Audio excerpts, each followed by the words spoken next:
देश के 16वें राष्ट्रपति चुनाव के लिए आज मतदान है और विधानसभा के तिलक हॉल में सुबह 10 बजे से शाम 5 बजे तक मतदान होगा। करीब 4,800 निर्वाचित सांसद और विधायक इस चुनाव में मतदान करेंगे। एनडीए उम्मीदवार द्रौपदी मुर्मू की इस चुनाव में जीत लगभग तय मानी जा रही है। उनका पलड़ा विपक्षी उम्मीदवार यशवंत सिन्हा पर भारी है, क्योंकि 60% से ज्यादा वोट उनके पक्ष में जाने की उम्मीद है। अगर मुर्मू चुनाव जीतती हैं तो वो इस पद पर पहली आदिवासी महिला होंगी जिसके लिए मतपेटियां पहले ही पहुंचाई जा चुकी हैं और संसद में मतदान करेंगे और विधायक अपने अपने राज्यों में विधानसभाओं में वोट करेंगे। 21 जुलाई को परिणाम घोषित किए जाएंगे और इसके साथ ही नए राष्ट्रपति 25 जुलाई को शपथ लेंगे। चुनाव के लिए 18 जुलाई को विधानसभा के तिलक हॉल में सुबह 10 बजे से शाम 5 बजे तक मतदान होगा। इसमें विधानसभा के 403 सदस्य वोट डालेंगे।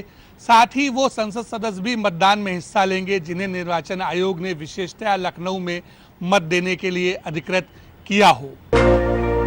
राष्ट्रपति चुनाव के लिए सत्ता पक्ष और विपक्ष के बीच अपने प्रत्याशी को जिताने की जोर आजमाइश है।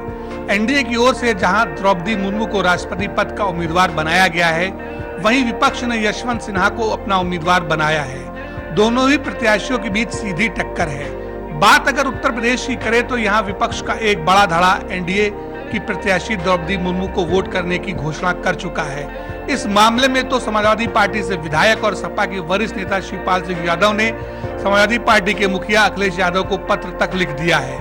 वहीं समाजवादी पार्टी के साथ मिलकर विधानसभा चुनाव लड़ने वाली सुभाषपा ने एनडीए प्रत्याशी को वोट करने की बात कही है। राष्ट्रपति चुनाव के लिए सहायक रिटर्निंग अधिकारी और पीठासीन अधिकारी बनाए गए हैं।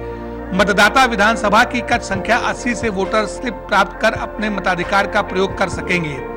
मताधिकार का प्रयोग करने के लिए निर्वाचन आयोग की तरफ से उपलब्ध कराई गई निर्धारित पेन का प्रयोग ही विधायक और सांसद कर सकेंगे। मताधिकार के प्रयोग के बाद वह पेन वापस करनी होगी। निर्वाचन आयोग द्वारा बनाई गई व्यवस्था के अनुसार जिन सांसदों को लखनऊ में मत देने के लिए अधिकृत किया गया है, वह टेबल का से मतदान स्लिप प्राप्त करेंगे। टेबल खा से विधानसभा निर्वाचन क्षेत्र संख्या 1 से 136 तक, टेबल गा से विधानसभा निर्वाचन क्षेत्र संख्या 137 से 271 तक और टेबल घा से विधानसभा निर्वाचन क्षेत्र संख्या 272 से 403 तक विधायक मतदान स्लिप प्राप्त कर सकेंगे। यह चुनाव देश का 16वां राष्ट्रपति चुने जाने को लेकर है, जिसकी मतगणना 21 जुलाई को प्रस्तावित है। यूं तो राष्ट्रपति चुनाव को लेकर सीधा मुकाबला एनडीए प्रत्याशी द्रौपदी मुर्मू और विपक्ष के प्रत्याशी यशवंत सिन्हा के बीच है, लेकिन बहुमत और समर्थन को आधार माने तो एनडीए प्रत्याशी द्रौपदी मुर्मू की जीत तय है, जिस आधार पर यह कहा जा सकता है कि देश का अगला राष्ट्रपति द्रौपदी मुर्मू होंगी। सहारा समय के लिए लखनऊ से कैमरामैन समीम हुसैन के साथ रजत सिन्हा।